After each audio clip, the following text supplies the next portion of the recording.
اماں روز کی طرح تخت پر بیٹھی سلائی مشین پر جھکی ہوئی تھیں۔ کمزور نگاہ کا موٹا سا چشمہ آنکھوں پر ٹکا ہوا تھا جو بار بار پھسل کر ناک پر اٹکتا تھا اور نگاہیں مشین پر جمی تھیں۔ یہ اس گھر کا روز کا معمول تھا کہ اماں صبح سویرے ہی سلائی مشین لے کر بیٹھ جاتی تھیں اور پھر اماں ہوتی تھی اور ان کی سلائی مشین ہوتی تھی۔ سلائی مشین بہت پرانی ہو چکی تھی جو اس کی کھٹ کھٹ کی آواز پورے گھر میں گونجا کرتی تھی اور روزانہ ہی یہ آواز میری نیند میں خلل ڈال کرتی تھی۔ ابھی کبھی کبھی تو میں اس آواز سے بہت تنگ آ جایا کرتی تھی اور جب بھی اماں کو منع کرتی کہ وہ سلائی مشین صبح ہی صبح نہ رکھ لیا کریں تو وہ صلاح باتیں سننے کو ملتی کہ کانوں سے دھواں نکلنے لگ جاتا۔ اس وجہ سے میں نے اماں کو کبھی نہ کہنا چھوڑ دیا اور کانوں پر تکیہ رکھ کر سونے کی کوشش کرتی رہی۔ میں جب بھی اماں کو صبح سویرے سلائی مشین لے کر بیٹھنے سے منع کرتی تو اماں الٹا مجھ پر ہی چڑھ دوڑتی تھی اور بے نقط سناتی تھی، کیونکہ میں اکثر سلائی مشین کو برا بھلا بھی بول دیا کرتی تھی اور یہ بات اماں کو بے حد ناگوار گزرتی تھی۔ ہمارے گھر کا چولہا ہی سلائی مشین کی وجہ سے جل رہا تھا۔ اگر یہ نہ ہوتی تو ہم لوگ تو بھوکے ہی مر جاتے اور کسی کو خبر بھی نہیں تھی کہ چونکہ ہم لوگ بے حد غریب تھے اس لیے کوئی بھی رشتہ دار ہم لوگوں سے ملنا پسند ہی نہیں کرتا تھا۔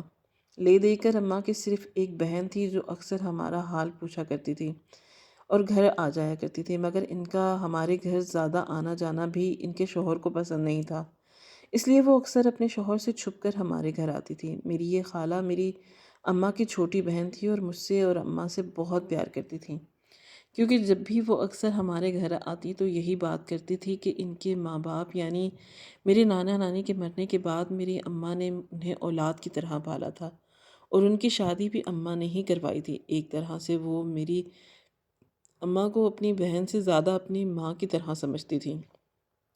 جبھی تو میرے ابا کے مرنے کے بعد انہوں نے باقی رشتہ داروں کی طرح ہم سے منہ نہیں موڑا تھا، بلکہ مسلسل ہماری خبر گیری کرنے کے لیے آتی رہتی اور جب حسب توفیق ہماری مدد بھی کر دیا کرتی تھی۔ مگر میری اماں بہت خوددار تھیں اور وہ اس سے کسی بھی طرح کی کوئی مدد لینا نہیں چاہتی تھیں۔ یہی وجہ تھی کہ انہوں نے ابا کے مرنے کے بعد گھر کا خرچہ چلانے کے لیے سلائی مشین سنبھال لی تھی۔ اب وہ محلے بھر کی تمام عورتوں کے کپڑے سلائی کیا کرتی تھی۔ اس طرح کھینچ تان کر ہمارا گزارا ہو ہی جایا کرتا تھا، ہمیں کسی کے سامنے ہاتھ نہیں پھیلانے پڑتے تھے۔ خالہ اماں کی مدد اس طرح سے بھی کر دیا کرتی تھی کہ وہ اماں کو اپنے محلے سے بھی عورتوں کے کپڑے سلائی کروانے کے لیے لے جاتی تھی۔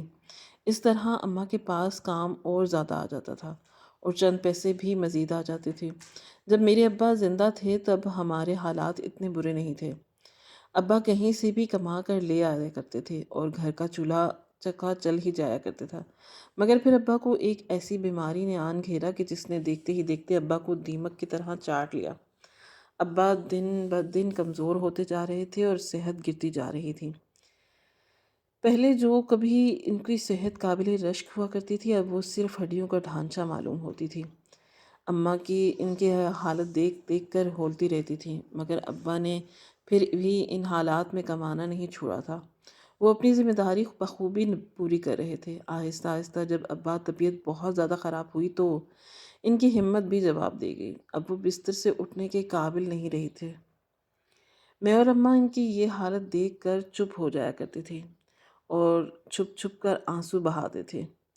جس قدر ابا تکلیف میں اس دنیا سے گئے تھے ان کے لیے بس یہی دعا کرتے تھے کہ ان کے لیے آسانی ہو جائے، کیونکہ ان کی یہ حالت دیکھ دیکھ کر ہمارا دل کرتا رہتا تھا کہ وہ پھر ایک دن زندگی نے ابا سے منہ موڑ لیا اور موت ابا کو مہربان ہو گئی۔ وہ دن ہمارے لیے قیامت کا دن تھا۔ ہمارا واحد سہارا اس دنیا سے چلا گیا تھا۔ ابا کے جانے کے بعد میں اور اماں بالکل ہی خالی ہاتھ رہ گئے تھے۔ گھر میں جو بھی جمع پونجی تھی وہ سب ابا کی دوائیوں پر لگ چکی تھی۔ اب ہمارے گھر میں پھوٹی کوڑی بھی نہیں تھی۔ ایسے میں میری خالہ نے ہماری بہت مدد کی۔ انہوں نے اپنے گھر سے سلائی مشین لا کر اماں کو دے دی تاکہ اس طرح ہمارے گھر کا چولہا چلتا رہے۔ ایک یہ وجہ بھی تھی کہ ہم لوگ خالہ کی بہت قدر کرتے تھے، کیونکہ ایک وہی واحد رشتہ تھیں جو برے وقت میں ہمارے کام آئی تھیں، ورنہ سارے اپنوں نے ہم لوگوں سے منہ پھیر لیا تھا۔ ایک دن خالہ خوشی خوشی ہمارے گھر آئیں اور اماں کو بتایا کہ انہوں نے میرے لیے ایک بہت اچھا رشتہ تلاش کیا ہے۔ انہوں نے اپنی کسی محلے کی سہیلی سے میرے رشتے کا ذکر کیا تھا، تو ان کی اس محلے کی سہیلی نے میری خالہ کو ایک رشتہ بتا دیا۔ جب خالہ نے اس رشتے کے بارے میں سنا تو انہیں یہ رشتہ ٹھیک لگا اور وہ اماں سے بات کرنے چلی آئیں۔ اماں تو پہلے ہی اس انتظار میں بیٹھی تھی کہ کہیں سے کوئی اچھا رشتہ آئے اور وہ میرا بوجھ اپنے سر سے اتار پھینکے، کیونکہ جب سے ابا اس دنیا سے گئے تھے اماں بہت کمزور ہو کے رہ گئی تھی۔ وہ چاہتی تھی کہ اپنی زندگی میں ہی وہ میری شادی کر لیں اور اپنے گھر کی ہو جاؤں تاکہ وہ سکون سے مر سکیں۔ مرنے کے بعد ان کے دل پر کوئی بوجھ نہ ہو، جس طرح سے ابا میری شادی کا بوجھ لیے اس دنیا سے چلے گئے۔ آخری وقت میں وہ اماں کو یہی کہتے رہتے کہ کاش میری آنکھوں کے سامنے میری بیٹی اپنے گھر کی ہو جاتی تو میں سکون سے مر سکتا اور میرا دل پر کوئی بوجھ نہ ہوتا۔ اور اب جب خالہ یہ رشتہ لے کر آئیں تو اماں کی خوشی کی کوئی ٹھکانہ نہیں تھا۔ چند دن بعد اماں کی خالہ کے ساتھ لڑکے والوں کے دیکھنے کے لیے گئیں۔ اماں نے کوئی لگی لپٹی لکھنے کے بغیر انہیں اپنے گھر کے تمام حالات سے آگاہ کر دیا تھا کہ وہ کوئی اتنا زیادہ جہیز نہیں دے سکتی۔ ابا کے مرنے کے بعد گھر سے ساری جمع پونجی ختم ہو گئی ہے اور اب جو کچھ بھی وہ کماتی ہیں وہ لوگوں کے کپڑے سی کر گزارا کرتی تھی۔ یہ سب سننے کے بعد لڑکے والوں کے ماتھے پر بل پڑ گئے تھے۔ ان کی بدلتی ہوئی تیوریاں دیکھ کر اماں نے ان سے کہا کہ وہ پھر بھی اپنی استطاعت کے مطابق جہیز کا انتظام ضرور کریں گی۔ اس بات پر ہر وہ لوگ خوش ہو گئے۔ اس طرح میرا رشتہ طے کر دیا گیا اور چند مہینے کے بعد شادی کی تاریخ رکھ دی گئی۔ یہ وقت بھی اماں نے اس سے بہت مشکل سے لیا تھا، ورنہ وہ لوگ تو ایک مہینے میں ہی شادی کی تاریخ مانگ رہے تھے۔ اتنی جلدی شادی کرنے کے لیے اماں کے پاس کوئی وسائل موجود نہیں تھے، اس لیے اماں نے ان سے کچھ مہینوں کا وقت مانگا تھا۔ آہستہ آہستہ دن گزرتے جا رہے تھے اور شادی کا وقت قریب آتا جا رہا تھا۔ سارے میری شادی کے لیے پیسوں کا انتظام کہیں سے بھی نہیں ہو پا رہا تھا۔ اماں نے میرے ماموں سے شادی میں مدد کرنے کی درخواست کی، مگر انہوں نے صاف ہری جھنڈی دکھا دی کہ وہ ایسی کوئی مدد نہیں کر سکتے۔ ان کے خود کے گھر کے حالات بہت خراب ہیں، جبکہ سبھی جانتے تھے کہ ماموں اچھا کھاتے کماتے ہیں۔ انہیں کسی چیز کی کمی نہیں تھی، وہ چاہتے تو میری شادی کا پورا خرچہ بھی اٹھا سکتے تھے، مگر انہوں نے ایسا کچھ نہیں کیا۔ ماموں کی طرف سے مایوس ہو کر اماں نے میرے بڑے تایا سے مدد کرنے کی درخواست کی، مگر تائی نے اماں کو ذلیل کر دیا کہ جب ہاتھ میں پیسے نہیں تھے تو بیٹی کی شادی کرنے کی ضرورت کیا تھی۔ اماں ہر جانب سے مایوس ہو گئی۔ ایسے میں خالہ آگے بڑھیں اور انہوں نے میری شادی کے لیے اپنے سونے کی بالیاں بیچ دیں۔ انہوں نے اپنے شوہر سے چھپ کر اپنے سونے کی بالیاں بیچ دی تھیں، ورنہ ان کے شوہر انہیں ہرگز ایسا نہ کرنے دیتے۔ خالہ کی اس بات نے ہمیں مزید ان کے احسان تلے دبا دیا۔ اماں تو خالہ کے سامنے نگاہیں نیچے کیے بیٹھی رہتی تھی۔ اس طرح سے کچھ تو میری شادی کا انتظام ہو گیا۔ ابھی شادی میں ایک ہفتہ رہتا تھا، اتنے میں لڑکے کی بہن ہمارے گھر تشریف لائیں اور انہوں نے ہمارے سامنے یہ ڈیمانڈ رکھی کہ انہیں جہیز میں موٹر سائیکل چاہیے۔ ان کی یہ بات سن کر میری اماں کو دھک سے رہ گئی اور خالہ کے پیروں تلے سے زمین نکل گئی۔ ان لوگوں کو اس بات کی توقع ہرگز نہیں تھی وہاں سے کوئی ایسی بات سامنے آئے گی۔ پہلے ہی میری جہیز کی چند چیزوں کا وہ اور بارات کے کھانے کا انتظام اتنی مشکل سے ہوا تھا، اور اب میری اماں جہیز میں موٹر سائیکل کیسے دے سکتی تھی؟